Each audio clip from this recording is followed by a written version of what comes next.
Welcome to Inside Taiwan. I'm Veronica Lin. Let's look at the Forward-Looking Infrastructure Development Program bill. Its review was once again blocked by pan-blue lawmakers on May 10th. President Tsai Ing-wen, who is also the chair of the Democratic Progressive Party, said that the program should be processed by exhibiting the greatest commitment, identifying fake rumors, and to show party unity. DPP mayors and magistrates also used action to show their support, issuing a joint statement calling on the Kuomintang to stop blocking the draft. Following the stalemate on May 10th, legislative committees continued the review of the draft bill on May 11th. However, arguments between the ruling and opposition party lawmakers broke out shortly after the start of the review, preventing the agenda from being followed. KMT caucus whip Liao Guodong even threw flour on 2 occasions, adding to the chaos.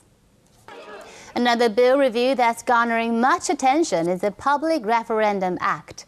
The People Rule Foundation launched a 16-day relay fast to urge the passage of amendments to the Public Referendum Act. May 11th was the last day, and former Democratic Progressive Party chair Lin Yishong appeared as the anchor faster. In response, DPP Deputy Secretary General appeared to show respect for Lin and said they plan to see the amendments passed before the end of the year. Let's take a look at judicial reforms. The third subcommittee for the upcoming National Affairs Conference on Judicial Reforms met on May 10th. It decided that the Prosecutorial Evaluation Committee must include external members to promote impartiality. Moreover, the chief prosecutor must provide written statements before conducting investigations on individual cases. However, 2 members of the subcommittee have withdrawn, making it more difficult for these proposals to be passed. National security is of utmost importance. However, former Air Defense Missile Command commander has been implicated in leaking crucial weaponry information to China. Prosecutors has released him on bail and barred him from leaving the country. But some scholars are concerned that this incident will not only hurt national security, but also affect Taiwan-U.S. military cooperation. Talking about the Tsai administration, their pension reforms have generated much controversy.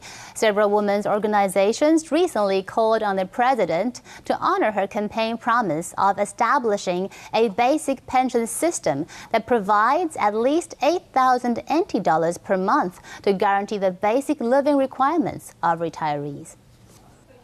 After looking at the elderly, let's look at newborns. Ruling and opposition lawmakers are currently trying to come up with ways to raise Taiwan's low birth rate. The good news is the Legislative Yuan just passed the first review of a plan to reduce the length of time a new parent has to be working for at his or her job to qualify for an unpaid parental leave. Writer Lin Yihan's recent suicide has generated much conversation about sexual violence, as she was said to have been raped by her cram school teacher. The Modern Women's Foundation said 70% of its cases it handled involved the raper being in a position of power and urged the government to focus on this issue. Meanwhile, social media and women's organizations have also teamed up to establish a platform to help victims of sexual violence. May 1st was the first day of the tax season, but the government's online tax system was inaccessible and took over 6 hours for the servers to be restored. Finance Minister says there will be a review and blame will be assigned starting June 1st once the tax filing season ends. Welcome back. I'm Veronica Lin. In the future, heavy-duty motorcycles with red license plates may be able to use freeways. The authorities has once again invited experts to discuss a pilot program allowing motorcycles to travel on freeways. Among the factors being considered are accident rates and infractions. The Council of Agriculture has launched a program allowing inmates to work as farmhands to alleviate the agricultural sector's labor shortage. The pilot program began earlier this month at 6 prisons.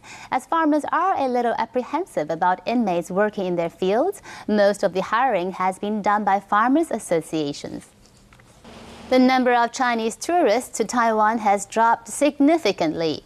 The The East Coast National Scenic Area Management Office statistics showed that last year from January to March, there were 1.28 million visitors, and this year in the same period, there were only 750,000 visitors. To resolve this, authorities are hoping to guide domestic and individual visitors to the area.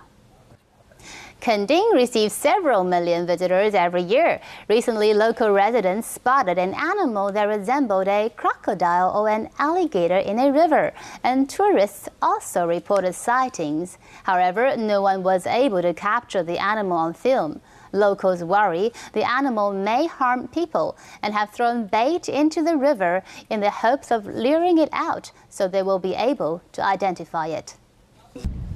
Kaohsiung is a coastal city. It has a shell museum, which was set up after a resident who collected shells for over 30 years donated his collection to the city government.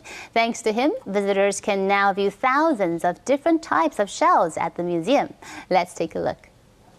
Welcome back to Inside Taiwan. Let's take a look at what's happening in Taiwan's cultural scene. Thank you for watching Inside Taiwan. I'm Veronica Lin. Have a great day.